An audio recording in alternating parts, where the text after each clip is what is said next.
Okay, thank you very much. Thank you everyone for joining us for the launch event of the Changing Wealth of Nations. Today we're going to have opening remarks by Richard Demania, the chief economist for the World Bank with the Planet Vice Presidency. And then we're going to hear from Professor Bang Bang, economist from Indonesia and former Minister of Finance. Richard? Thank you so much, Isabel. Ladies and gentlemen, colleagues, good morning, good afternoon, good evening, wherever you are. It's both a pleasure and an honor to make the opening remarks for this Changing Wealth of Nations, the 2024 edition. I'll be very brief in my remarks. What this report tackles is perhaps one of the most difficult questions that remain unanswered in economics.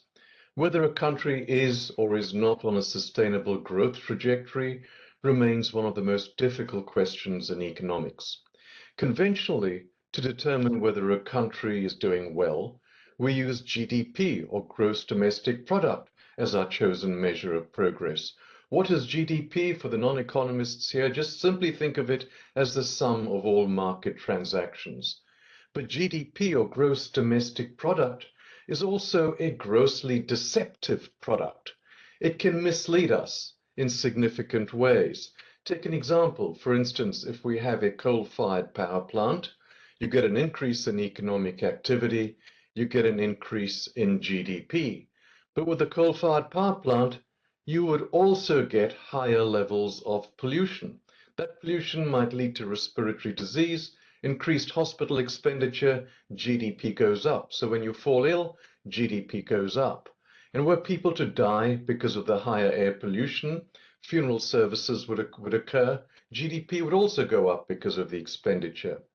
So the quest for a better indicator continues. And indeed, about 20 years ago, Kirk Hamilton, who was then a lead economist in the World Bank, published the first edition of this report, the series of these reports. It was called Where is the Wealth of Nations? And Kirk developed the concept of adjusted net savings, where he drew on Hartwig's rule, and then he spent a decade expanding on how one can actually improve on measuring sustainability. But much work remains to be done.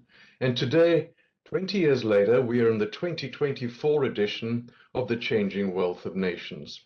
And it provides some significant advances to what Kirk did almost 20 years ago.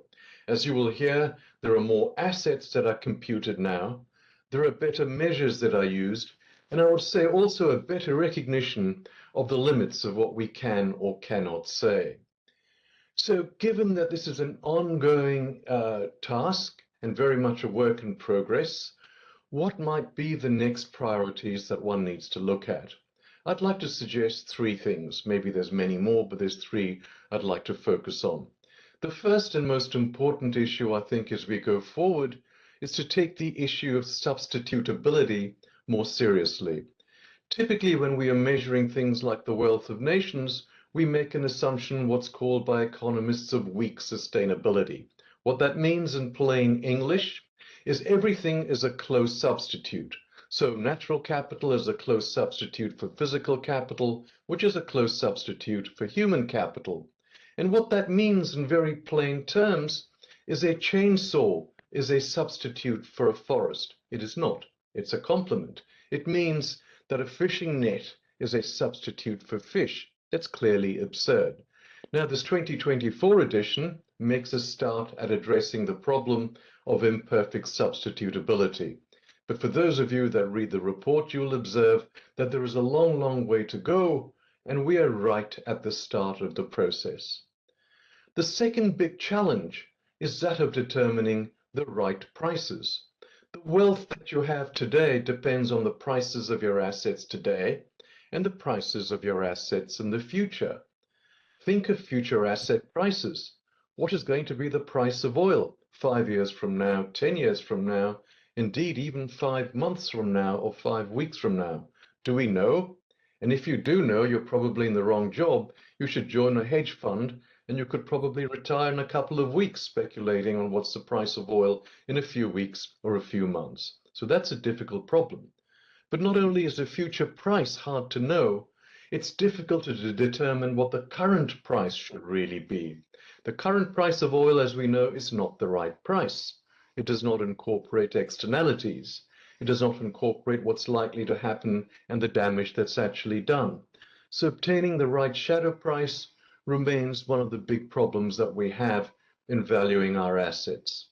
And finally, I think the third point, which is more a caution that will always exist in such exercises, that emerges from incomplete accounting. Indeed, as you will hear as we go on, as time goes on, we account for more and more assets, and that tends to change the story somewhat. But if we do not know how much is missing, are we missing 10% of wealth or 90% of wealth? Then we cannot know what the size of the pie is. If we don't know what the size of the pie is, we cannot make statements of the kind that human capital in my country is 40% of wealth and natural capital is 30% or anything like that, because we don't know what the size of the pie is. So there's much to be done, there's much that has been done, and considerable progress has been made and understanding enhanced with the wealth of nations. So congratulations to this team and those that this team has followed on, standing on the shoulders of giants, and well done, and we look forward to a good conversation going forward. Thank you so much. Thank you very much, Richard. Now over to Professor Bambang. Okay, yeah. Very good morning, good evening, distinguished panelists and colleagues. First of all, I'm honored Professor, to join. We can't see you on video. Do you mind checking? We were seeing you earlier. Okay. Okay.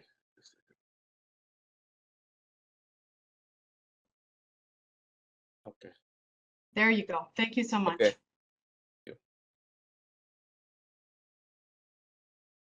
Okay. Very good morning and good evening, distinguished panelists, colleagues, and all participants. First of all, I'm honored to be part of this launch of Changing of Wealth of Nation 2024 report. Timely report addresses an increasingly important issue, how we measure the true progress of our nations. For decades, GDP, I think already mentioned before, has been the dominant measure of economic success in general. While GDP captures market activity, it leaves out some important and very critical dimension, such as state of our natural environmental status, and then the well-being of our future generation, as well as the sustainability of the growth itself. Comprehensive wealth, on the other hand, offers a more complete picture, encompassing human, natural, social, financial, and produce capital. This wealth forms the foundation of our economies, sustains our communities, and ensures the prosperity of future generations. In Indonesia, we have seen a remarkable growth in our national wealth over the past 25 years, nearly tripling basically. And Indonesia has evolved from low-income economy back in 1960s, and now Indonesia is already part of the upper middle income economy. This growth has been largely driven by human and produce capital, reflecting the government investment in education, infrastructure, and urban development. However, our GDP has not kept pace with the growth in the wealth.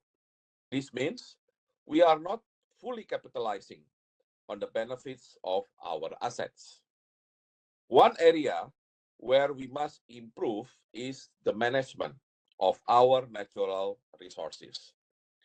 Despite being one of the world's largest producers of timber, fisheries product, and other natural assets, Indonesia ranks much lower in terms of per capita wealth from these resources.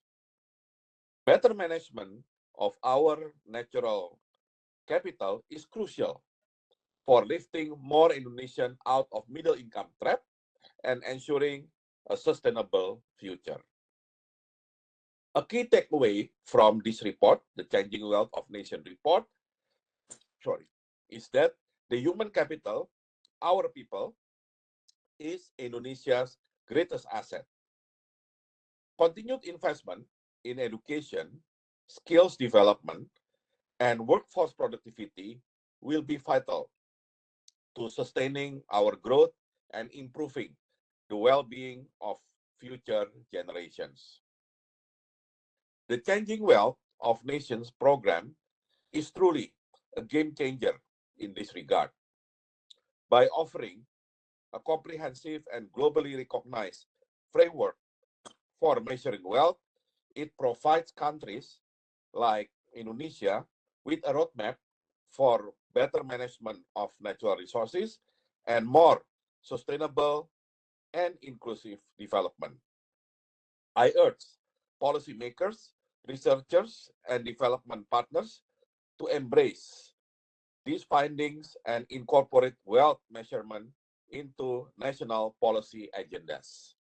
In my experience as part of the cabinet member, we always remember the difficulty to shift our economy from heavy reliance on natural resources to more, for example, higher value added processing activities. And then it's also hard to emphasize that the human asset is our greatest asset rather than just relying on the natural resources asset. So I think the report that just produced will be, I think, the game changer and eye opener, hopefully for the policymakers, especially for the incoming government that will start their job sometimes next week. So again, I like to thank the team for producing the report and also thank the World Bank, to support this kind of research. And clearly, this report could be maybe the way, kind of the direction for any upper middle income country in order to be successful, graduated into high income country, and of course, avoiding the middle income trap. Thank you very much and looking forward for fruitful discussion. Thank you so much, Professor. And as you said, now we're going to hear from Luis Diego Herrera and Stephanie Under, leading authors. Diego is an environmental economist at the World Bank, and Stephanie was with the World Bank and is now assistant professor at American University. Diego, over to you. Good morning, good afternoon, and good evening. Thank you for joining us today, and thanks Richard and Professor Bang Bang for setting the stage for today's discussion. The CWON team is delighted to share with you the 2024 edition of the report. I will take a few minutes to go over the key innovations in this edition of the report, and then my colleague Stephanie will discuss some of the main messages of this report. So let me start with a few points on why changes in wealth matter for sustainability. So first, promoting sustainable economic progress and mainstreaming nature into decision-making has been at the center of policy discourse for a while. Particularly, there is a call for metrics that help assess progress in sustainable development goals. CWON proposes change in real wealth as an important sustainable development indicator as it reflects the rise or fall of production and consumption opportunities passed on to future generations relative to those of the current generation. Production and consumption should be understood broadly in this context to include non-market goods and services that many are produced by nature, such as clean air or clean water. And in this context, it is recognized that a minimum requirement for sustainable development is that a country's real wealth per capita does not decline. Therefore, measuring changes in real wealth per capita is essential to measure and manage sustainable economic development. So today we discuss the 5th edition of the CWON series. As we know, almost all countries measure GDP, but only a few countries produce wealth estimates. So for nearly 2 decades, the CWON program has aimed to fill this gap by producing and improving a comprehensive, publicly available and reproducible wealth database. Since 2026, the World Bank published the proof of concept that demonstrated that wealth accounts could be constructed for many countries. And since then, the program has taken an incremental approach to improve the asset base, improve the methodologies for measuring different assets. And this edition is no different. The 2021 report implements a rigorous review and update of the methodology, which was supported and recommended by a group of leading environmental economists and environmental accountants to align with best practices, the system of national accounts, the system of environmental and economic accounts, and particularly with regards to measuring wealth in real terms. The CWON 2021 database now covers 151 countries for the 1995 to 2020 period, including 2 additional years since the last publication. CWON's comprehensive wealth definition encompasses all assets that support economic production. This includes produced capital, that is factories or infrastructure as examples, non-renewable natural capital, which includes fossil fuels and minerals, renewable natural capital with assets such as forests, fisheries, agricultural land, and mangroves, human capital, which respect to the labor force, its skills and experience, and net foreign assets. CWON 2024 continues the tradition of expanding the number of assets that are included in the wealth accounting database in each iteration. So a new methodology has been developed and implemented for the accounting of hydroelectric resources in this edition. This is a key asset for many countries and an important component to low carbon transition. In addition, the number of metals and minerals that are accounted for has been expanded. And this is important also for different sectors, including renewable energy. So the CWON 2024 edition, in line with the goal of being as close as possible to the best statistical standards, uses the National Accounting Exchange Value concept to measure wealth. So wherever possible, the observed market prices are used to align with the SNA and the SIA frameworks. Moreover, to ensure the CWON database is consistent across assets, several common assumptions are implemented. So, for example, to generate stock measures, future rents are held constant for all assets at current year values. This means that the future rents used in the net present value calculations reflect current market conditions, policies, and expectations about the future. A constant uniform discount rate of 4% is applied, as in previous CWON reports. And subsidies are not accounted for in this edition of the report, and this is applied consistently across all assets. CWON relies on publicly available datasets as much as possible, but so far these datasets have been complemented with also subscription-based datasets for non-renewables, as well as modeled global data for renewables. But as much as possible, these are publicly available resources. One of the main methodological innovations introduced with the current update of CWON is the use of a Tarnquist volume index to compute change in real wealth. In this approach, changes in real wealth are heavily influenced by changes in physical assets. So using this index, the relative changes in the physical assets of a nation, such as the size of its fish stocks or the number of workers in the labor force, are weighted by the relative economic importance as measured by their share in total nominal wealth. So this is an approach that is used, by the way, in Canada and the United States to estimate real GDP.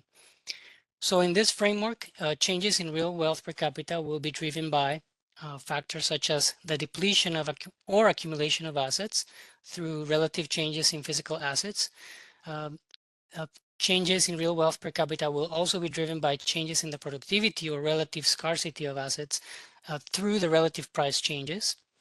Changes in substitution patterns would also be taken into consideration through cross-price effects and quantity effects. And then increases or declines in population would also be affecting the change in real wealth per capita, which would reflect competition for available assets.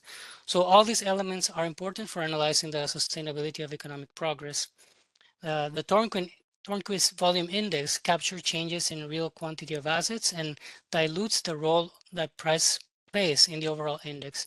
So this is an important step forward for tracking the sustainability of wealth alongside its value. As Richard described in his opening remarks, the idea of limited substitutability is critical for understanding the sustainability of development. In this report, this concept of limited substitutability across assets is introduced in this edition on an experimental basis to account for the fact that a decline in one type of asset cannot always be compensated for by an increase in another type of asset. So CWON, as Richard described, CWON implicitly assumes that all assets are highly substitutable, but we know that this might not be the case. We really know that we cannot replace nature's essential services with produce and human capital, and this is particularly important with the current rates of degradation of nature. So in this report, we introduced this concept, which can be brought into wealth accounting in different ways. One way is reflecting the spatial value of renewable resources, renewable natural capital, by using a lower discount rate. In our analysis, we implement a 2% discount rate compared to the usual 4% for all of the assets. So a discount rate is a way to measure how much society values the future compared to the present. And by using a lower rate for renewable resources, it shows that their future value decreases more slowly. This recognizes their lasting importance and encourages more sustainable management and use of these vital resources. Another way is to adjust how relative prices of the non-market goods change over time compared to marketed trade consumption goods. That is, adjusting the relative growth rates, taking into account the degrees of substitutability or taking into account, for example, the role of scarcity and how that might play into the change in relative prices. So all this is considered in this report as an experimental basis, and we hope to continue to do more work on the topic of limited substitutability. In this edition, we're also making available a reproducibility package as part of the Reproducible Research Initiative at the World Bank. So not only we provide the data at the country level, but we also made available the code, subject to some of the restrictions that are applied to the use of some of the data sources that are subscription based or that have some aspects of confidentiality. But these resources in principle can be used to replicate the results and can be used to take this methodology to develop wealth estimates using country level data. We also will provide high-resolution spatial data sets for some of the renewable natural capital assets, including terrestrial carbon stocks, mangrove carbon, and coastal protection services. The package of materials of CWON 2024 also includes technical reports on renewable natural capital assets, describing the methods in detail for assets that are currently inside the boundary of the asset base, and for some that are right now outside of the boundary, but that might be part of the future editions of CWON, including water or carbon. So overall, there are several methodological innovations that improve CWON's ability to track sustainability. We will continue to disseminate not only the data, but also the methodologies, and there will be also follow-up webinars to present the innovations in some of these assets. So please stay tuned for more from the CWON team. Thank you very much, and over to Stephanie to discuss the main messages in this edition. Thank you very much, Diego. It's a great pleasure to be here today and to present to you all the main messages and results of this fifth edition of the Changing Wealth of Nations. Next slide, please. So, of course, the very first thing that you can do with a global database like the Changing Wealth of Nations is to look at the global wealth distribution and to try to understand to what extent wealth is concentrated and how that distribution has evolved over time. For that, we will look at nominal wealth estimates and the share, for instance, how they change across income groups, as you can see in this chart. When you looked at this data, it strikes you immediately that the global distribution of wealth is highly concentrated. In 2020, 2/3 of global wealth were held by high-income countries, and upper-middle countries made up another quarter. And the rest of the world, which is half of the global population, merely holds 7% of global wealth. Then if you look at how this global distribution has changed over time, you see that many of these inequalities are persisting over time. So in 1995, for instance, low-income countries had less than 1 share of global wealth, and this has barely changed over the last 25 years. Lower middle-income countries have been able to inch up a little bit in the global wealth distribution, and the only main winners are upper middle-income countries that were able to expand their share in global wealth. Another way to slice the data is to look at which countries are holding this wealth, and who are the main countries that are concentrating it. And of course, it is the high-income countries in North America, in the European Union, and then some key countries in the East Asia and Pacific region like China and Japan that hold, again, almost 2/3 of global wealth. Next slide, please. But of course, what we ultimately care about, and when we want to look at the sustainability of economic progress, just as Diego has already explained and Richard, is how the real asset base of a nation is evolving over time.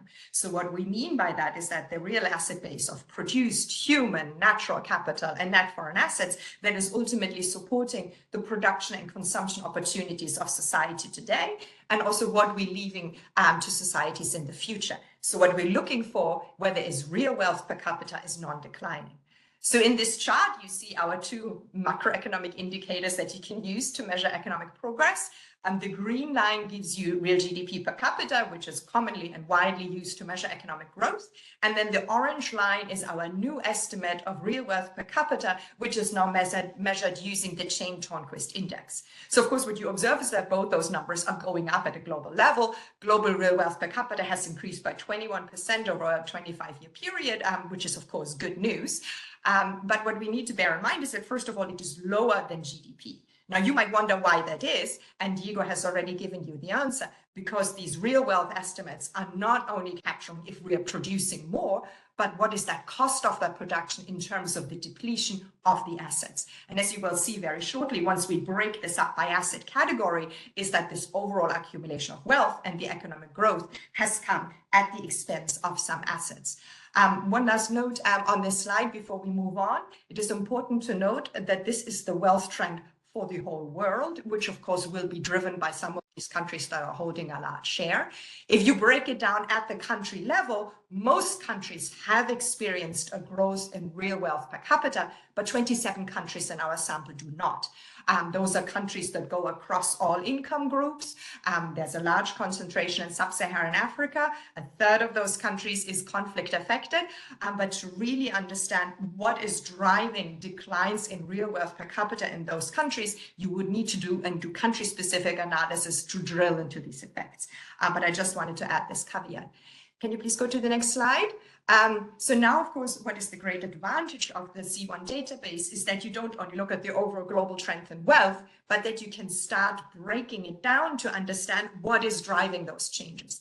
And this is the very first slide that shows you how the main asset classes of the CWON database, how they are evolving over time and how they are together driving that observed increase in global wealth.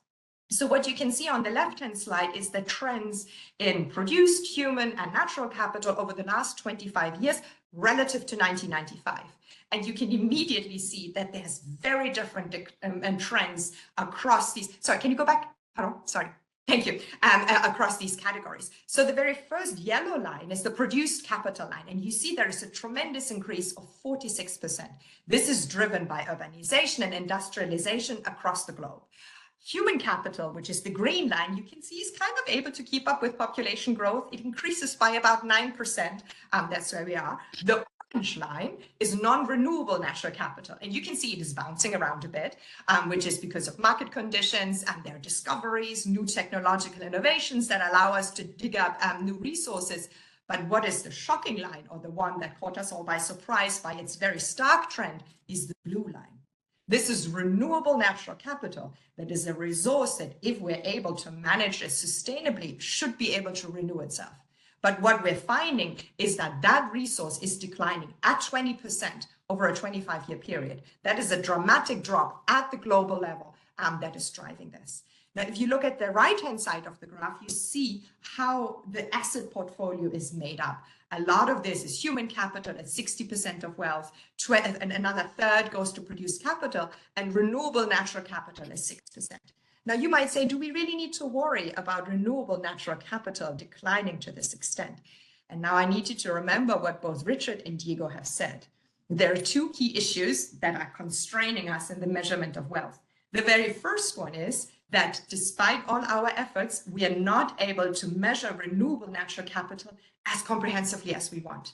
One key asset, for instance, that is missing is water. We did a major effort with this edition trying to find out if it is possible to add water.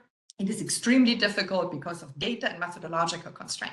We're not yet including, for instance, ecosystem services like carbon storage. Again, we thought about it hard, and at this point, the methods and the data are not yet ready for us to include it in the database. So this is an underestimate. Moreover, if you even do our simple experimental adjustments to account for limited substitutability, this share doubles.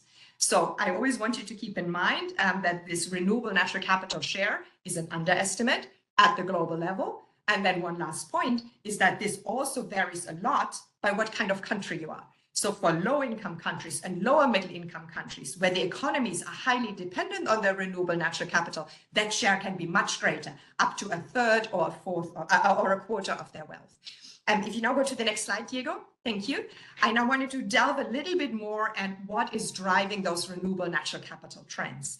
And what we find, and this is irrespective of where you are in the world, what your income class is, in which region of your world you are, we find a stark decline in renewable natural capital per capita measured in real term across the board.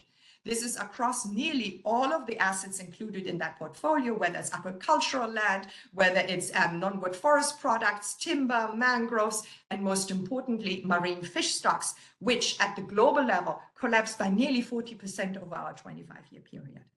The only asset that has a trend that goes in the opposite direction is hydropower. This is the new resource that we tried to add as we wanted to start accounting for renewable energy resources. And as you can see, it is increasing by about 23% over our 25-year period. A lot of that is driven by expansions in China. Next slide, please. In very large contrast to this large decline in a resource that, if managed sustainably, should be able to regenerate itself, are the trends we observe for non-renewable natural capital.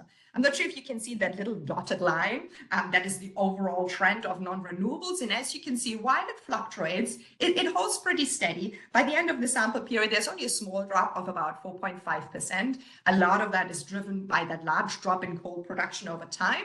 But what has really happened for this non-renewable portfolio of natural capital is that its composition has changed over time. At its high point in around 2000, nearly 87% of the portfolio globally was made up of fossil fuels, of oil, of gas, of coal. And this has shifted up to 2020 in favor of metals and minerals, which now make up about 50, now it can almost make up half of the portfolio. For some countries, these changes have been dramatic. So for instance, in the Latin American and Caribbean region, fossil fuels made up 81% of their non-renewables portfolio in 2000. And this has essentially dropped to merely 3% today. So there is this large shift in which type of non-renewables play an important role in the asset portfolio. Next slide, please. The other key asset, of course, that we need to talk about is all of us, which is human capital, which we're measuring by valuing the lifetime income of the working age population. And of course, given that it is extremely important, it makes up 60% of global wealth, it is important to know that we have been able to keep up human capital accumulation with population growth. That is extremely important. In the left-hand chart, you can see that across the board, there have been increases in human capital across all regions of the world. Some regions, especially in the Middle East and in the Latin America and Caribbean region, have seen tremendous increases in their human capital relative to 1995. The main reason for this is that there are still a lot of returns to education, scope to enhance labor force participation, whereas in countries that hold most of human capital, in the high-income countries, there's not that many gains that you can still make through higher returns to education, but still we observe a persistent increase of about like 12 or 15% in their human capital per capita in real terms. One key aspect that you can explore with our data is that we don't only see what happens to human capital overall, but we're able to disaggregate it by gender to explore to what extent gender disparities have changed over time. And unfortunately, there has been very little progress made towards gender parity in the 25 years that we're studying, from 1995 to 2020. So even today, women account for only 37% of the global share in human capital. That's nearly 2 percentage points more than in 1995. And then when you break it down by region, these patterns become even starker, which is why I wanted to include this regional chart. So for instance, in the Latin America, Caribbean, currently, the gender parity, that's the best gender parity overall. They have a 44% share of female human capital. But in South Asia, this is merely 15%. So the main reasons for these large differences is the extent to which there's labor force participation, the extent to which there are barriers to engage in productive economic activity. Next slide, please. So now, of course, you wonder, so what do I do with this database? Thank you for compiling it. And so what, as a practitioner, as a policymaker, as a researcher, how can you now take advantage of this database? So we think there's 3 main uses to it. The very first one is that you can literally just use the global database. What the great advantage of this global database is apart from that it aligns with statistical standards and guidelines, which makes it comparable to other macroeconomic indicators, it is that it is a wealth database that is consistent, not only across assets, but also across countries and over time. So what you can do if you're a specific country and you want to know, so how am I doing? First of all, how is my GDP growth growing? How is my wealth growing over time? So you can use our database to do that. And then you can say, so now how I'm comparing to the countries that I usually compare myself to and the ones that I'm aspiring to, both in terms of my trajectory of economic progress over time, but also in the composition of my asset portfolio as you plan your development strategies. So you can literally just use the database. There is a tool on the website that you can use and you can start using it to help inform and benchmark your economic progress. Then the second main use, and this is extremely exciting, is that there is now scope to develop your own customized country-specific wealth estimates. With this new possibility to make not only our final estimates, but our data and the code publicly available, you can now go ahead and modify and produce your own country-specific estimates. This means you can use your own country input data, you can adjust your methodologies if you don't like the discount rate you use, if you want to make assumptions about future rents, and this is essentially a starting point where countries can use our initial blueprint to start developing first some experimental wealth estimates, and then hopefully in the near future make that part of their regular statistical program to produce real wealth measures alongside real GDP measures to really help policymakers make the decisions, just as Professor Bang has said, they're already doing in Indonesia. And then I think the very last use, and that is also now possible because we're making available all our data and letting you look under the hood, if you will, is that you can now go and say, so what if I implement this policy? Policymakers always want to know, so what happens if I do this scenario? What if happens if I change my policy, if this or that climate change scenario materializes? What you can now do is you can take our data, which effectively gives you a baseline estimate of where we are right now with current policies and institutions, and say, so now what would happen if it changes? You can plug it into your favorite model and analyze the policy question that is closest to your heart. Next question. Slide, please. Thank you. The next slide, please. Sorry. Thank you. And so now, of course, for the CWON program, there is a lot of work to be done. As Diego has explained, we had a very thorough methodological review, which has made a lot of recommendations, some of which we were able to implement, and there is still more to do. So there are three key priorities, I think, that need to be explored as the program evolves further. So the very first one is, of course, that there are still a lot of important methodological improvements that should be implemented. The very first one is that what you saw today is wealth measures in nominal terms and our new real wealth measures. But what we also care about is nominal wealth measures, not only in current dollars, but in purchasing power parity, as we know that, that there are differences in purchasing power across countries. Currently, the conversion rates are really only good and can be used to convert the overall bundle of wealth, but we do not yet have asset-specific conversion factors that we can use to produce capital in PPP, for instance. And so that is an active research agenda. That data is not yet there, and I think there is a lot of scope and attention that can go in that direction. And of course, as Diego has already said, the discount rate question needs to be really looked at, and what discount rates should we use? There is a lot of experience from statistical agencies on different types of uses, and I think that is a decision for the future teams to make. Then, of course, we can always measure things better. This is a global database. We go with global data sets. So there's, of course, always limits to what we can do in terms of measurement wealth. With the Tornquist index, it's really important to measure the physical quantities well. And not only, how many hectares of land we have, in agricultural land, for instance, but the quality of that land, how productive is it? And so I think there is a lot of scope to improve here. We should really ideally use subsidies in resource rent calculations. This is really where you hit the data constraint, but I think that's ultimately something we would want to do. And there's just some assets that we should measure and can measure better than land, timber, for instance. And then, of course, the very last step is, and this is a point that everybody has also made, is that we are consciously aware that we're trying to measure wealth comprehensively, but this is an aspiration. We're not doing it yet. Especially in terms of renewable natural capital, there are many natural capital assets, ecosystem services that are not yet in CWON, and there needs to be a very strategic and systematic thinking about to what extent can we expand the asset boundary, to what extent is the data there, to what extent are the standards and methods there to allow us to do that. So at this point, we would like to say thank you very much for everybody to coming, and we're looking forward to a good discussion. Thank you. Thank you, Diego and Stephanie. Now I hand over to Genevieve Connors, Manager of the Global Environment Department here at the World Bank, for the panel discussion. Thank you. Thank you, Isabel. Thank you, Stephanie. Thank you, Diego. Thank you, everyone. That's fascinating. We're going to have a panel discussion now with 3 participants, and I'm going to ask them to put their cameras on.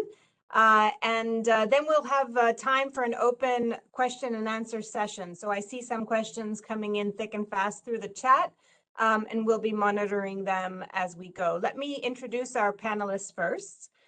So Catherine Van Rampe, warm welcome to you. Catherine is a principal economist and program manager for economic statistics at the World Bank in our Development Economics Data Group. For those of you who know the bank, that is DEC.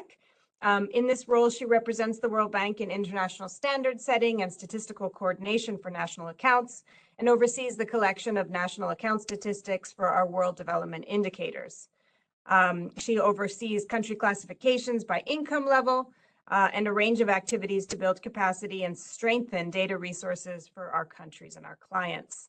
I don't want to spend too long going into her bio because I do want to give her a chance to answer our question, but I would like to highlight that in her most recent role as Director of Canada's National Accounts Program, she oversaw the compilation of GDP, national wealth, productivity and capital stock, and so on, and therefore has a very real-world experience that she brings to this story. Let me then introduce Dr. Matthew Agarwala, who is the Bennett Chair of Sustainable Finance at Sussex University in the Bennett Institute for Innovation and Policy Acceleration. He is also a Senior Policy Fellow at Yale, at Cambridge, and an Honorary Professor at Scotland's Royal College. His research covers natural and social capital, economic measurement, green finance, productivity, and well-being, and he works across multiple sectors, including with ecologists, social anthropologists, members of parliament in the UK, and Nobel laureates in physics, medicine, and so on. He is a frequent collaborator with the UN, with the World Bank, with governments, and a much sought after public speaker and regular media contributor. So thank you, Matthew, for being with us. And I'd like to introduce Dr. Livia Bizikova, who is a lead for monitoring and governance, at IISD's Tracking Progress Program, who has a tremendous experience in the fields of sustainable development, scenario development, participatory planning, and integrated assessment. She works with diverse stakeholders and decision makers at various levels, including with UN agencies such as the UN Environment Program, UNEP, the UN Development Program, UNDP, and has worked in many countries, including Canada, Ghana, Uganda, Kenya, Mozambique, and many others. Warm welcome to all three of you. And let me kick us off with the first question for Catherine. So Catherine, could you tell us a little bit how you think this latest edition of CWON 2024, contributes to the new emerging standards for economic measurement in general, but also for the 2025 update of the system of national accounts, which Grzegorz also mentioned in the chat? And so based on your experience, is the CWON methodology now perhaps mature enough to become a mainstream economic indicator? Thank you. Thanks so much, Jen. It is really a true pleasure to be here and to see all of this come to fruition, having been involved over the last couple of years in all this innovation. Maybe just first a little bit of context before addressing these questions. As Jen mentioned, before coming to the World Bank, I spent the better part of my career as a compiler of what we might term traditional macroeconomic data at Statistics Canada. And in my most recent role, I was overseeing the delivery of Canada's National Accounts Program, which housed not only the gross domestic product, or the gross deceptive product, as it has been referred to earlier this morning, but as the SNA prescribes, a full sequence of integrated accounts that go from production to wealth accumulation, hence the word system in the system of national accounts. In this role at a national statistical organization, one becomes acutely aware of the importance of international standards to assure credibility, conceptual and methodological rigor, and international comparability. And for those unfamiliar with the standards, and few are, they're housed in a big blue book called System of National Accounts 2008. Currently, some of you may have seen it. These standards may seem somewhat esoteric and highly technical. They are, however, vitally important as they essentially define the dimensions of what we know as the economy. It also bears mentioning that Canada has a long and prestigious history in the development of environmental accounts that dates back to the 1990s. In fact, Kirk Hamilton, whose memory we are honoring today, was part of that legacy, as was Rob Smith, who penned the first SIA standards that, and as it so happens, led the CWON 2024 Comprehensive Methodological Review. The timing of the CWON 2024 was fortuitous in that it came at a moment when the SNA standards were being revised and updated. In my current role at the World Bank, I contribute to the governance of SNA standards via an interagency group in collaboration with colleagues at the UN, the IMF, the OECD, and Eurostat, called the Intersecretariat Working Group on National Accounts, which the World Bank currently chairs. And one of the primary work streams in the SNA update, targeted to come into effect in the year 2025, as Jen has said, aims to better account for well-being and sustainability. In essence, the SNA's feasible and appropriate response to the Beyond GDP agenda. And to give you a brief sense of what this is about, the well-being component covers things like extensions for households' unpaid work, distributions of income, consumption, and wealth aligned with macroeconomic measurement, more detail on the characteristics of labor and labor quality, health, education, and human capital. The sustainability piece focuses on an expanded capital approach, very much aligned with the objectives of the CWON, which influenced its development, extending what we might term traditional wealth concepts to include human and new areas of natural capital. A lot of people may not be aware of this, but the SNA actually already covers natural resources, although it's not measured in very many countries. It is measured in Canada. So the SNA 2025 therefore supports the generation of these statistics at the country level. And the CWON, therefore, serves as an important test ground for their implementation. For those of you who want to understand all the gory details of the SNA 2025, all you need to do is Google towards the SNA 2025, and it'll come up with a website with all the guidance, including the draft chapters of the revised manual.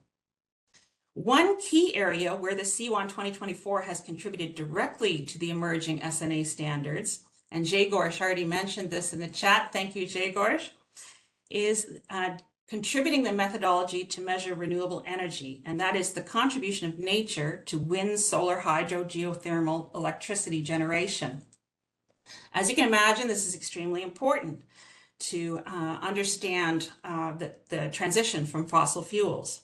And thanks to our symbiotic relationship with the CWON, we were able to establish these connections, and thanks to the relentless efforts of Rob Smith and Jay Gorsh-Pesco, with the support of Stephanie, a new asset for renewable energy will be part of the new SNA standards, and I'm very proud to have been part of this effort. The endorsement, which involved extensive consultation with international experts in the research and statistical communities, along with multiple rounds of global consultation, is testimony to the quality of this work. And thanks to Rob and Jay Gorsh for their relentless efforts in this. Now on to the second question. Is the CWON methodology mature enough to become a mainstream economic indicator?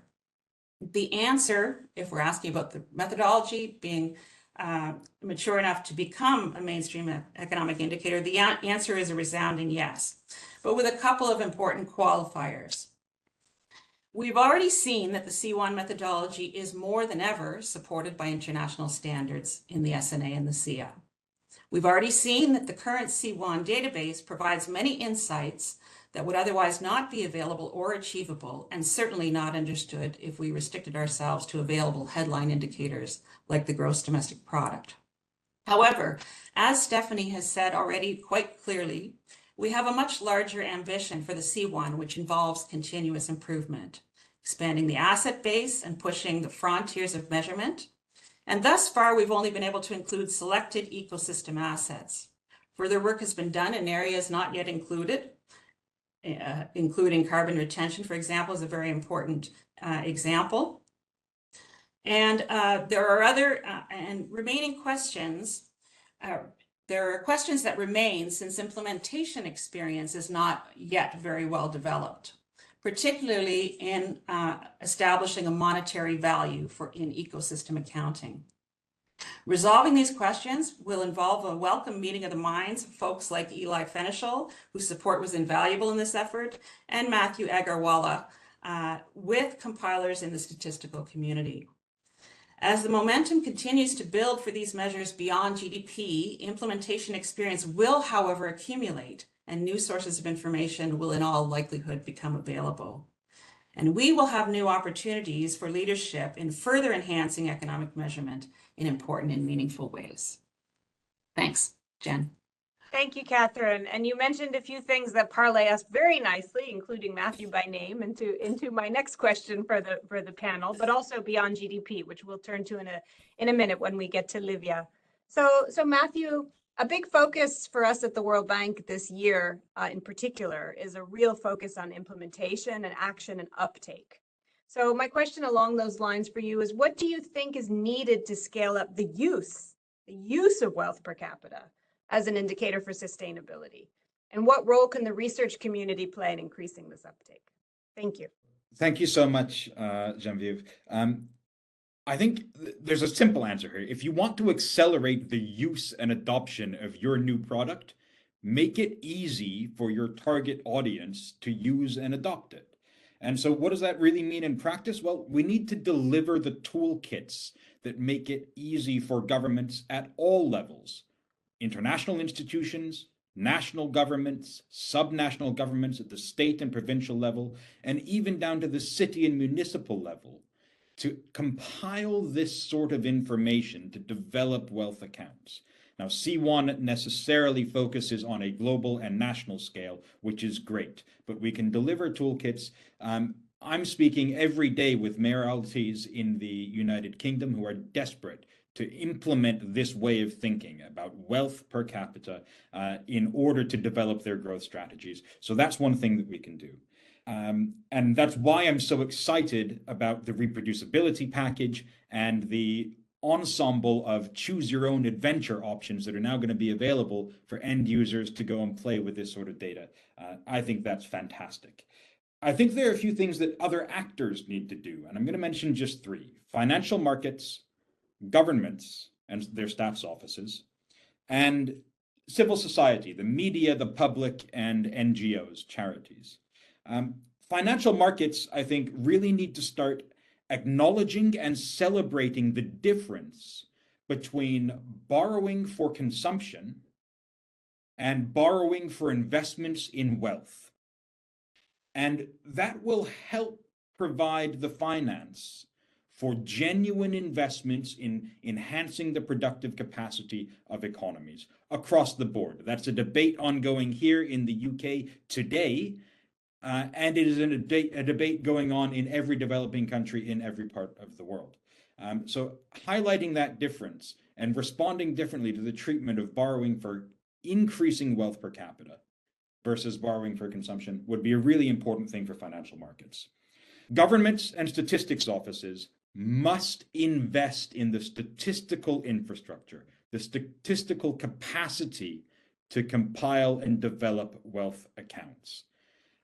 What the World Bank has achieved over these past decades with the Changing Wealth of Nations program is fantastic. And I am so inspired by Stephanie and Diego and the entire team that has put this together in the same way that I was inspired by Kirk Hamilton and his quiet, comforting support during my PhD. But if we take a look at the number of staff employed at statistics offices for the development of natural capital information versus the number of staff employed at national statistics offices for information around physical capital, where we already have very strong measures, it's a massive imbalance. We might be talking about 1,000 to 1 differences here. Let's invest in the statistical infrastructure to compile this information in-house in stats offices. And I think the World Bank can play a really leading role in enhancing that capacity around the world. And finally, I think that the media and public sector and NGOs need to start reporting on public sector net worth, need to start reporting on the state that governments are leaving the economy, not just in terms of GDP, but in terms of per capita wealth. I think those would be the three things: invest in the stats infrastructure, integrate wealth tests into policy, and understand that essentially the story of wealth is the story of growth. Thank you very much for those insightful comments and the introduction of new actors and also the subnational dimension, which hasn't come up so much in conversation so far. And I love this choose your own adventure analogy, and I'm going to use it. So thank you very much. I'm going to turn now to Livia. I don't know if you can put your camera on, or at least I can't see you. Okay, great. Hi. Okay. So my question for you, a few times we've mentioned this idea of working more with civil society and going beyond GDP, and you're very much engaged in this broader beyond GDP agenda. So from your perspective, how does CWON 2024 in this latest edition complement GDP? And how can the World Bank work with other organizations, including your own, to support countries in developing their own wealth accounts and increasing the adoption of wealth as a key economic indicator? Thank you. Thank you, and thank you so much for inviting us. First of all, I think that we had the review of the report and lots of congratulations about the great work. But I think the biggest contribution of this report at this moment is its timeliness. We are just 2 weeks after the Summit of the Future, when the part of the adopted points is also an effort to move beyond GDP. And within that statement, basically there are a few attributes or approaches of what that would mean to move beyond GDP. And it's specified that it needs to be a country-owned approach. It should be universal. It should be a limited set of indicators. And also it should be focusing on helping measuring or guiding economy and development towards more sustainable decisions and investment.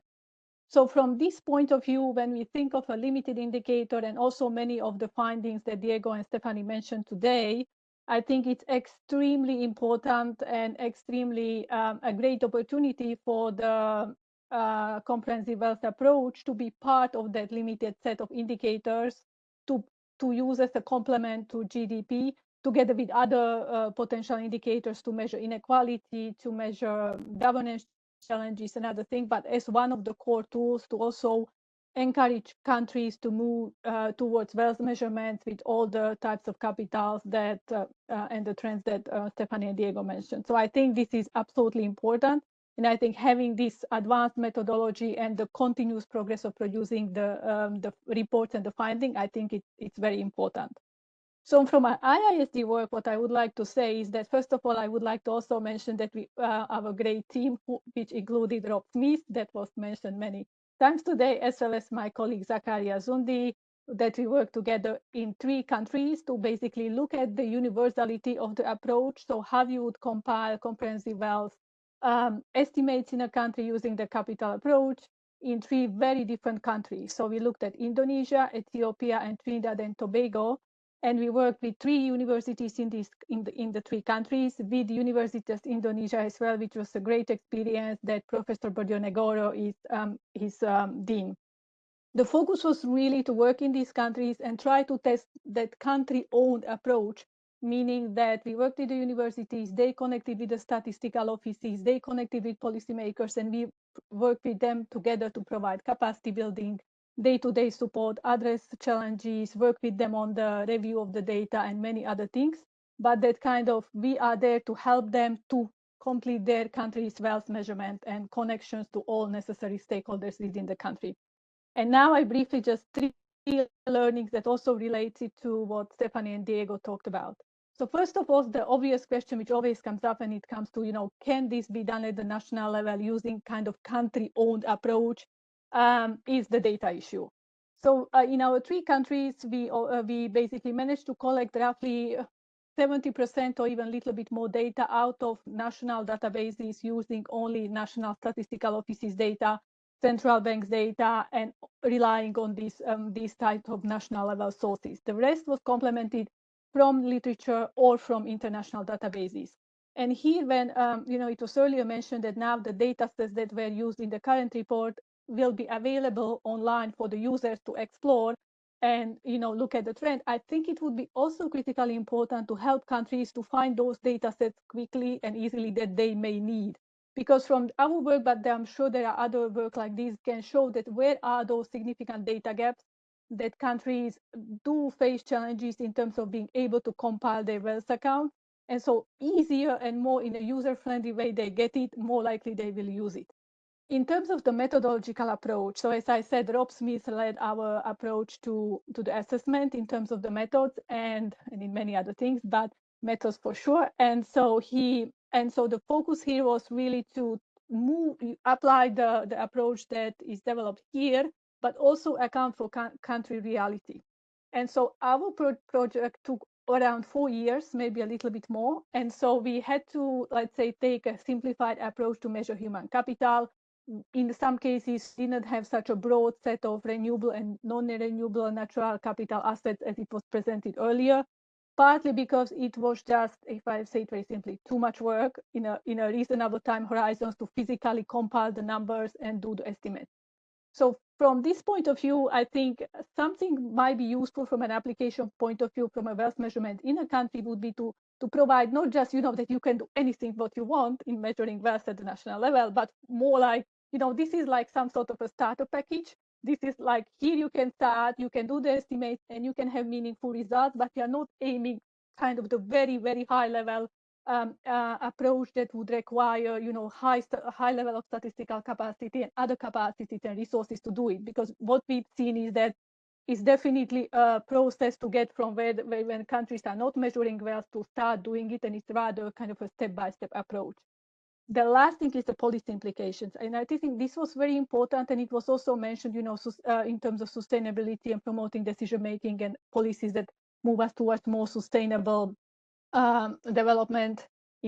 But our learnings was that this is absolute, that the countries were excited about the findings, but also they needed a lot of help in terms of what to do to improve wealth, either with a specific focus on, let's say, natural capital, human capital, like what are those choices that they as a policymakers, as a policies, investment, they can have to move towards a higher level of wealth in aggregated or within these capitals. And so because we worked in the countries, we had disaggregated data by sector, subsectors, activities. Here in the current work, what you have is you have countries that are, regionally, let's say, know each other. They are part of a certain collaboration. And there, I think, and also Professor Bordio-Negoro mentioned this, there is an opportunity to inspire countries from each other, to learn from each other. What are those opportunities when you can have policy or investment choices to improve your wealth? Because it may not be that obvious for when you are all the time in the kind of a GDP growth mindset to suddenly start thinking about differently and actually design policies and investments.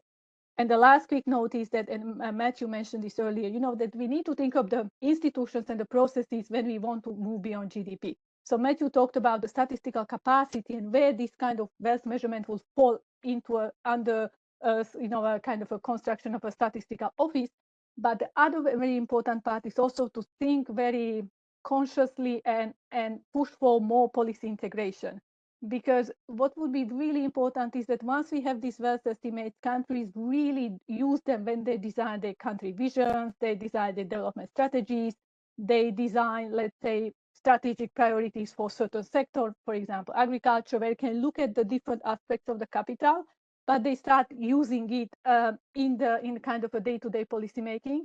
And this can also be encouraged, let's say, by the findings of the Summit of the Future and other international processes that would also encourage countries to use these wealth estimates and approaches to measure wealth, so that it truly become not just kind of the indicator what to measure to move beyond GDP, which we talk about a lot these days, but how to make it feasible and integrated into the policy process.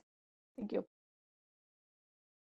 Thank you, Livia. Some very important points, and I like the way you framed it as almost like a starter package. And each country is on its own journey to mainstreaming the use of real wealth per capita and real wealth as a concept, and integrating it, as you said, lastly, better than I am, in the policy sphere, and how they can think about which policy choices would optimize the outcomes that they desire. A lot of the questions in the chat are coming in for the task team, so I am going to ask Stephanie and Diego to put their cameras on, and we'll send some of the questions their way. But before I do that, I wanted to invite Catherine or Matthew to reflect on some of the messages that were said by your peers in the panel. But also there was an interesting comment, and I won't read the whole thing, about what does CWON say about overall sustainability? And is there a tension, in a sense, between strong sustainability frameworks, such as planetary boundaries that we all know, which make the opposite case that development is largely unsustainable? So would there be a kind of different message coming out? Would we have conflicting messages if we had been able to address, for example, all the methodological limitations that were just described? The question says, it argues that increasing per capita wealth is a minimum requirement, which most countries meet. So strong sustainability frameworks would actually make the opposite case. And would you expect similar messages if all these limitations have been implemented?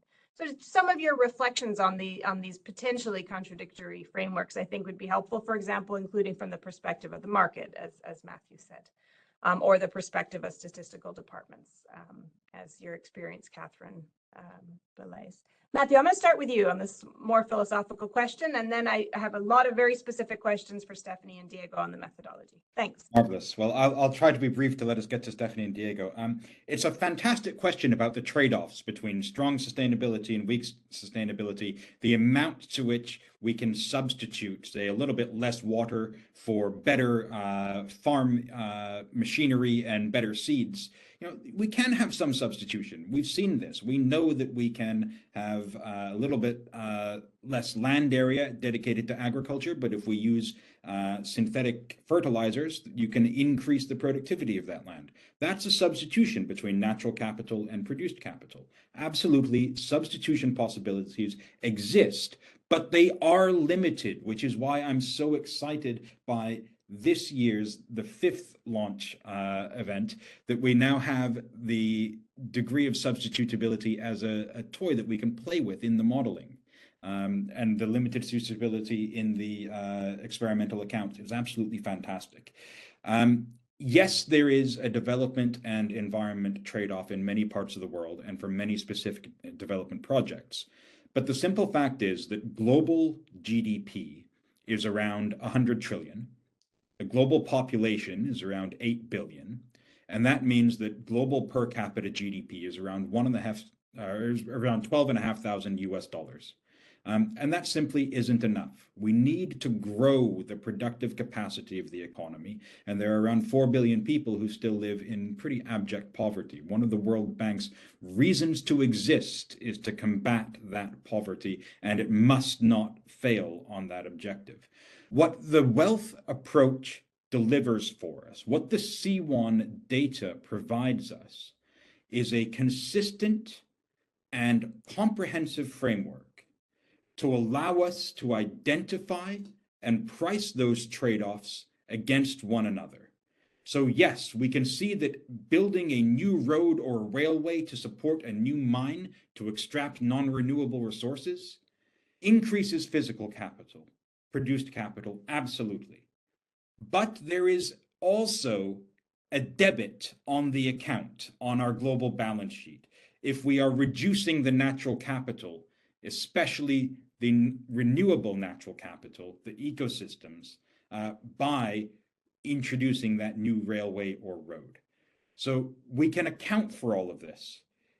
What CWON gives us is a framework for making that explicit, for preventing policymakers and the public from shunting those trade-offs under the rug.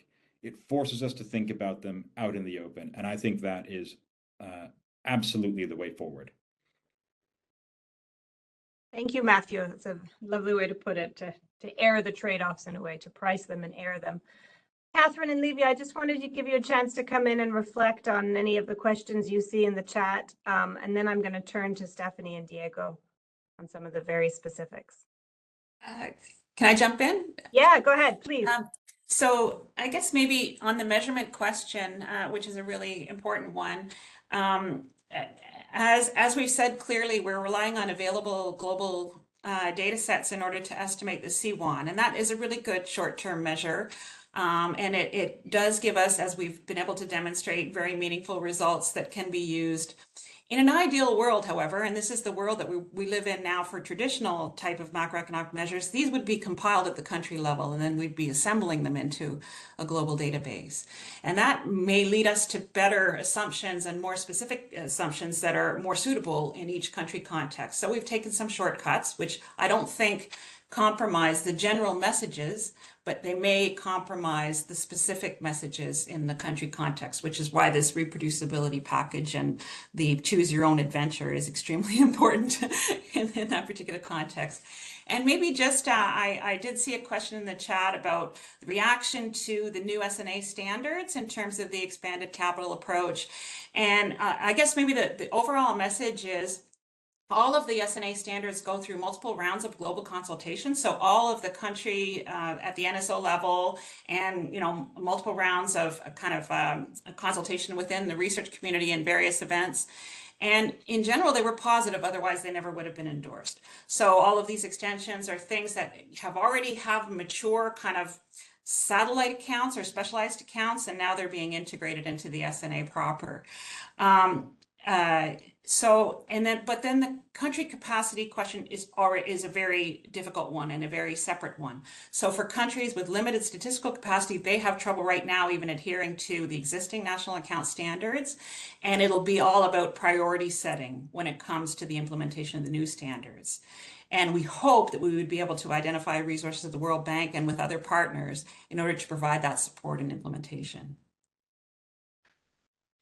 Thank you, Catherine. Go ahead, Livia. And Livia, before you come in, I wanted to ask you specifically, there's a question, and you don't have to necessarily answer the specific question, but it surfaces this idea of not just wealth and different forms of capital within country or national or subnational, but connections between countries and the movement and impacts, what we would traditionally call externalities, including of people, of pollutants, capital, knowledge, and so on.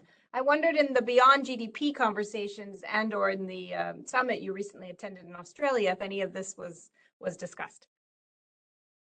Yeah, so definitely in terms of the trade-offs and between the capital and the substitutability, we haven't really encountered it that much at the national level. So at the national level, kind of when we look at the trend across the different parts of the wealth, I think that the most of the policymakers' priority would be still maintaining natural capital and not necessarily, like investing into agriculture on the cost of, I don't know, or other types of activities, economic activities on the cost of natural resources.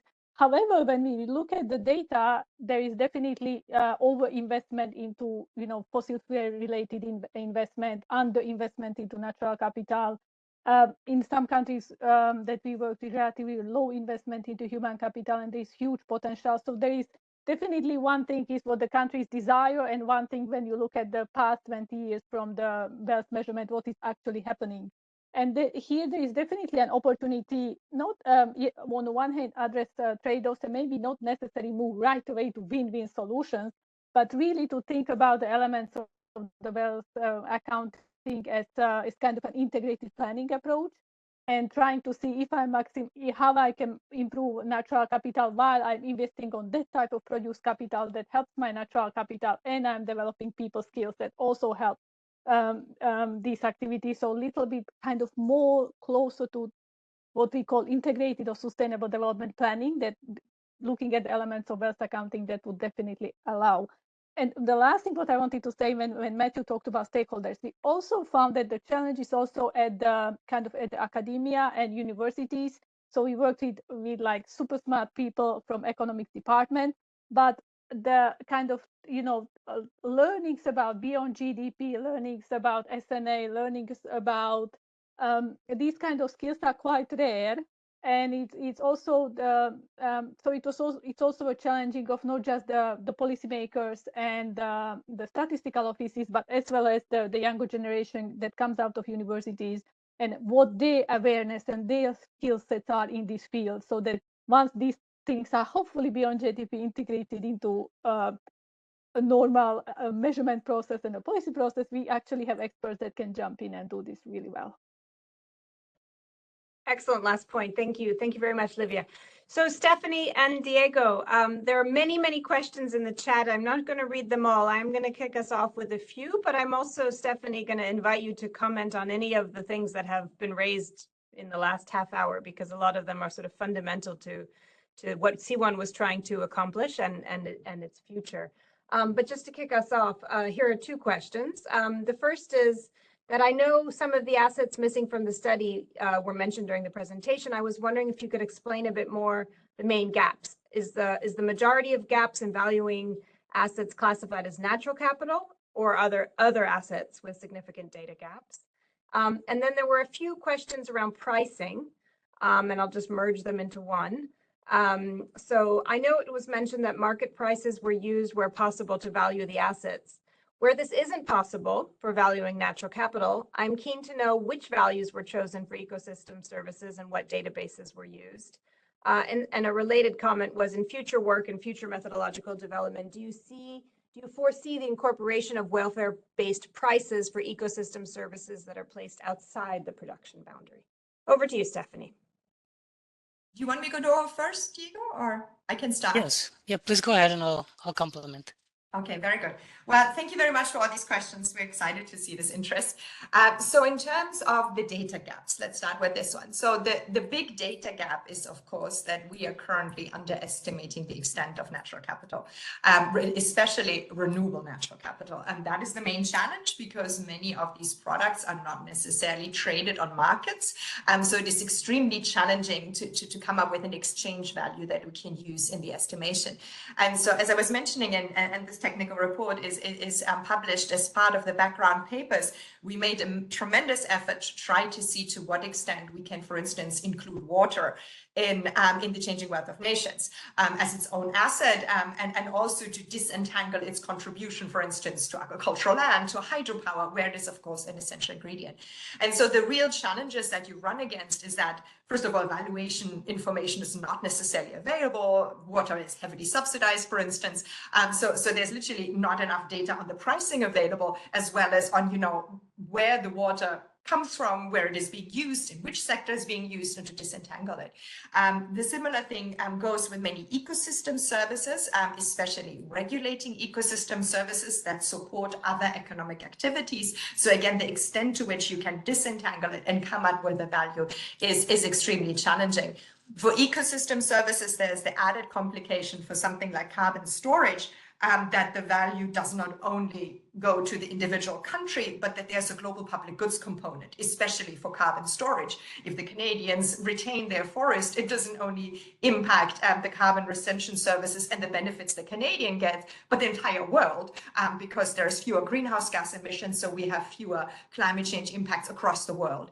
And at this point, there is not yet clear statistical guidance on how to separate the global public goods component from the more country-specific benefits. And then even if you are able to do this, the valuation data often isn't available. And so that is where we have a major limitation. There is, I think, another asset that we could measure much better. It is currently in, but especially urban land is currently measured with a shortcut to come up with a valuation. As you can imagine, given the rapid urbanization across the globe, it would be extremely important to measure it better.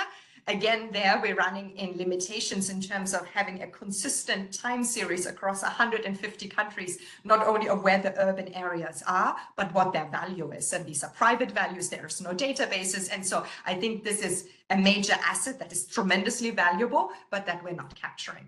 I think that's the main point on the data gaps. And then let me just briefly answer the valuation question. And then Diego, you come in, is that okay?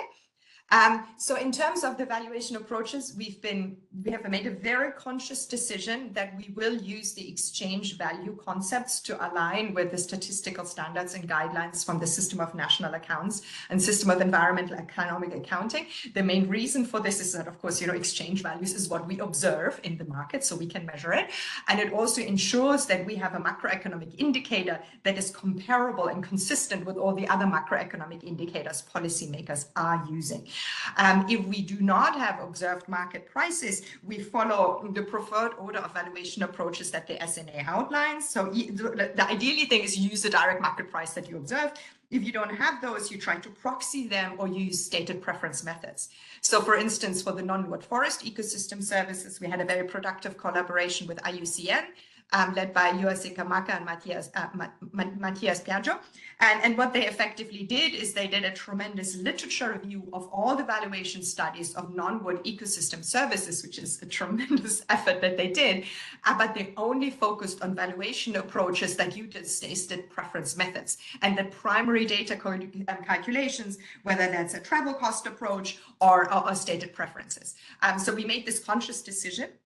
However, it is possible to make price adjustments, especially when thinking about the limited substitutability, how we can adjust prices to, for instance, capture limited scarcity. But I don't foresee it going into using welfare values going forward, because the whole idea is that we're trying to align with the statistical standards. But please, Diego, do come in and mention all the things I forgot.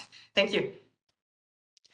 Well, thank you, Stephanie. You were very comprehensive. And I mean, on the strong sustainability point, I would just add that, the best thing we could do as a team in the changing wealth of nations is to really be as transparent as possible. And as Matthew highlighted, the importance of really understanding the trade-offs that are involved with the methodological choices. And there are very important contributions that this report already does in regards to the strong sustainability question, really framing what can be concluded in terms of strong sustainability from the standard approach for measuring wealth as we implement it now, versus these adjustments that are needed to really bring in strong sustainability.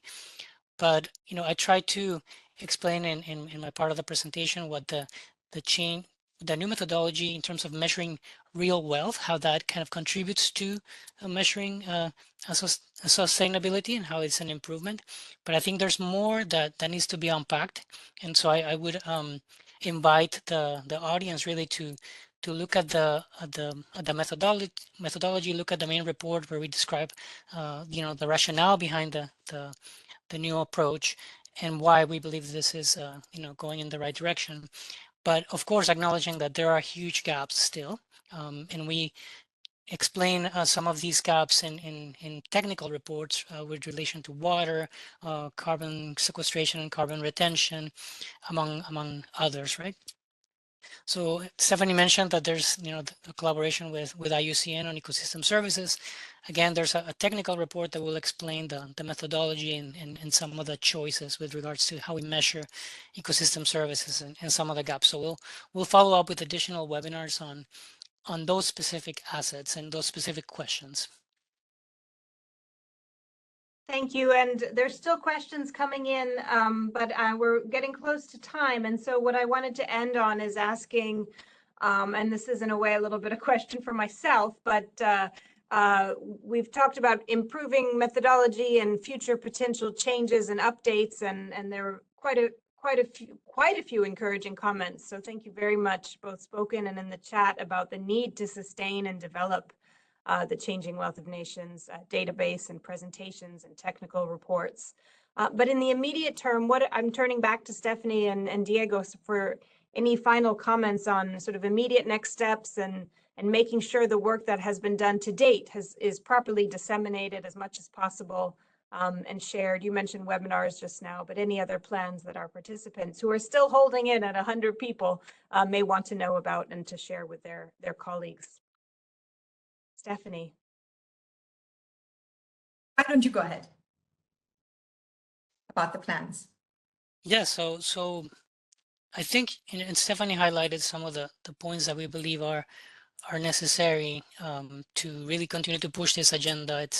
It's a task that cannot be undertaken only by one single organization. We need to work with other partners, work with the research community, work with other multilateral development banks in really scaling up the implementation of these approaches. So, some of the key questions that are pending is really how we can take this into policy applications. So how do we use these data sets to really inform the design of policies that would, for example, influence how we decide to protect our natural resources or restore our natural resources, thinking about those economy-wide implications of these specific policies in this sector. So I think there's a lot more to do with the research community, for example, on taking this data, making it available, and answering some of the key questions that countries have, and try to understand at least at the macro level what might be some of the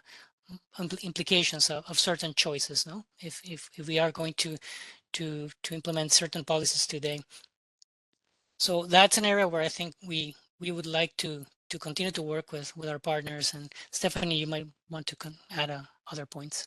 No, absolutely. I think there is definitely the policy space, and I think the other space is the data space that we can only measure wealth as comprehensively as we can based on what data is readily available. And I do think that this opportunity to produce customized wealth estimates at the country level is really a tremendous step forward to make this data much more widely available and usable and adjusted to a given country context. And so the World Bank has long supported efforts to do natural capital accounting, which is a part of the, using the system of environmental economic accounting. I think that is very critical because it is one component that feeds into wealth.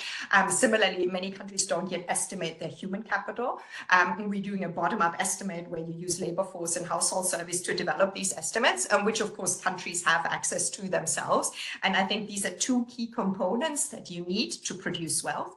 So I think there is a key effort around in the statistical space to start producing this data. And, this can be a small team that starts producing, a small set of accounts, and then over time they continue expanding them and based on what their policy priorities are. So without the underlying data, we cannot do the work. And so I think we need this bottom-up effort from countries like Indonesia. Many of the countries that are supported by the GPS program, by WAVES, they're doing it themselves to start thinking about the entire asset portfolio and developing this data bottom-up. And then, of course, to our friends in the research community, especially for ecosystem services, we need primary valuation data of ecosystem services across the globe. We need to figure out to what extent ecosystem services contribute to house prices, to all these other produced and human assets that we're already partly capturing, so that we can rightly attribute the value of renewable natural capital. And so, as Diego said, I think it is really a coalition of efforts. We need to be cognizant that these are all still work in progress. We are experimental, but with every edition, we make a new step forward. And if we keep up the momentum, ultimately, we will have a measure we can use alongside GDP to look at least if economic progress is sustainable. If development is sustainable, might be another question, but at least it's a step in the right direction. Thanks a lot. And I did want to at least just recognize there are a few comments in the chat about the potential perils or perverse incentives of monetizing, valuing, pricing natural capital in the long term. And I would just say, for the purposes of this conversation, that part of our launch and next steps should really be about engaging, including on some of these thorny questions coming from our clients, meaning the governments that we work with, the subnational level governments that we work with, the NGOs and civil society, and not only the financial markets and the economists who tend to see clearly the benefits of valuation and monetizing and so on. So I just wanted to pay homage to those questions coming in. We are right on time. So Isabel, do I turn to you, or do I close it down myself? You can just close it down. Thank you very much. Thank you, Isabel. Thank you for all the help to get us here. A big thanks to our panelists, Catherine, Matthew, and Livia, to our speakers, Richard, Professor Bang Bang, and enormous thanks and credit to Stephanie and to Diego for the fantastic launch of this edition of CWON. And thank you to all our participants. Goodbye.